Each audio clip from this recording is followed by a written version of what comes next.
Joe Biden. जवाब में कमला ने कहा, आपको पता है किसके खिलाफ लड़ रहे हो?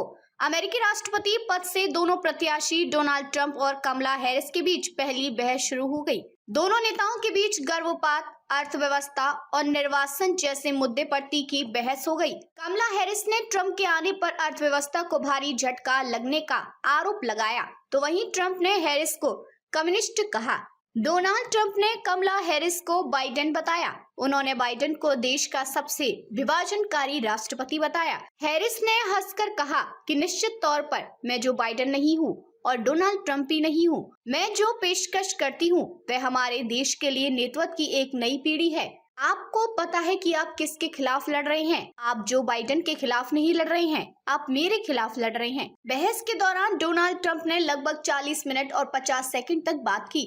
वहीं उपराष्ट्रपति कमला हैरिस ने लगभग 35 मिनट और 31 सेकंड समय का इस्तेमाल किया। डोनाल्ड ट्रंप ने कहा कि जब से जो बाइडेन और कमला हैरिस सत्ता में आए हैं, तब से देश की अर्थव्यवस्था का बुरा हाल हो गया है। चीन का दबदबा दुनिया में बढ़ गया। देश के अंदर आज काफी बुरे हालात हैं, जिनको रोकने में कमला हैरिस नाकाम है। कमला हैरिस ने कहा कि ट्रंप देश में बेरोजगारी छोड़कर गए। हमने लोकतंत्र पर हमला होते देखा। हम कैपिटल हिल की घटना को याद कर सकते हैं।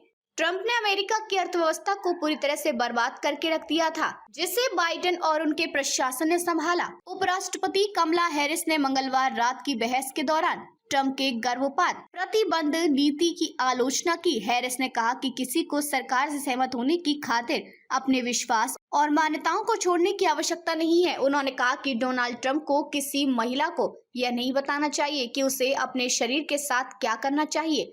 कमला हैरिस ने कहा कि ट्रंप ने सुप्रीम कोर्ट के 3 सदस्यों को इस इरादे से चुना था कि वे रो बनाम वेड के संरक्षण को खत्म कर देंगे, और उन्होंने ठीक वैसा ही किया जैसा कि उनका इरादा था।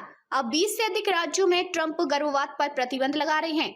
डोनाल्ड ट्रंप ने 6 सप्ताह के गर्भपात प्रतिबंध का समर्थन करने के अपने फैसले का बचाव किया। ट्रंप ने गृह राज्य फ्लोरिडा में मतपत्र से गर्भपात का फैसला होगा। ट्रंप ने कहा कि डेमोक्रेट अपनी गर्भपात नीतियों में कट्टरपंथी है, मगर गर्भपात एक राज्य का मुद्दा होना चाहिए। ट्रंप का मानना है कि राज्य गर्भपात प्रतिबंध पर फैसला वोट या कानून के आधार पर लेगा। कमला हैरिस ने ट्रंप के कुछ सवालों का जवाब सिर्फ चेहरे की भाव भंगिमा से दिया। ट्रंप ने कहा कि चीन ने ताइवान से चिप्स खरीदी है। इस पर हैरिस ने अपना मुंह खोला और सिर हिलाया। ट्रंप ने कमला हैरिस को मार्क्सवादी कहा तो उन्होंने अपना सिर पीछे झुका लिया। ट्रंप ने हैरिस के पिता को भी मार्क्सवादी बताया। इस पर उन्होंने अपना हाथ अपनी ठुड्डी पर रख लिया। कमला हैरिस ने कहा कि मुख्यधारा के अर्थशास्त्रियों का मानना है कि उनकी आर्थिक नीतियों से अर्थव्यवस्था बढ़ेगी और ट्रंप की योजना से अर्थव्यवस्था सिकुड़ेगी। गोल्डमैन सैक्स ने पिछले सप्ताह एक विश्लेषक में यही कहा था। ट्रंप ने चीनी वस्तुओं को छोड़कर संयुक्त राज्य अमेरिका में आयातित अधिकांश वस्तुओं पर 10% से 20% टैरिफ का प्रस्ताव दिया है। Peterson institute for international economics अनुमान है, इससे अमेरिकियों को प्रतिवर्ष $2,600 का नुकसान होगा।